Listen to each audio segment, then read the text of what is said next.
जवळजवळ 35 वर्ष बेंडे एकांकिका स्पर्धा चालवणारे आणि उत्तम नाटकाचं दिग्दर्शन करणारे प्राध्यापक कालिदास कुलकर्णी, स्वामी रामानंद तीर्थ मराठवाडा विद्यापीठाचे माजी परीक्षा नियंत्रक आणि आमच्या आदर्श महाविद्यालयाचे माजी उपप्राचार्य आदरणीय एन.व्ही. चव्हाण सर, आजच्या व्यासपीठावर उपस्थित असलेले महाराष्ट्रातल्या एकूणच ग्रंथालय चळवळीला त्यांच्या आमदारकीच्या काळामध्ये आकार देणारे, अनुदान प्राप्त करून देणारे आदरणीय गंगाधरजी पटणे, खरं म्हणजे अनेक महत्वाचे व्यक्ती इथे समोर उपस्थित आहेत. सर्वांचा उल्लेख विस्तार भयास्तो शक्य नाही, मला क्षमा करावी. आणि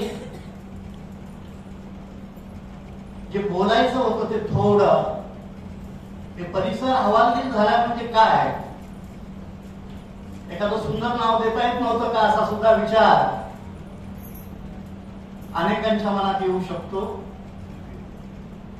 त्यामुळे मी थोडा मागे जातो.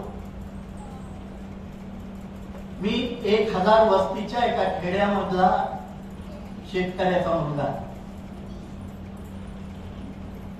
लोकजीवन, लोकभाषा, गाव गाव गाड्या बाहेरील 12 बरोतीदार समाज व्यवस्थेमध्ये वाढलेला, घडलेला आणि तळदुःखाशी संबंधित असणारा असं माझं जीवन आहे. तळदुःख हा शब्द मुद्दाम इथे मी मांडलेला आहे. नंतर आदर्श महाविद्यालयामध्ये मी शिक्षणासाठी गेलो. तिथे प्रकाशाच्या वाटा मिळाल्या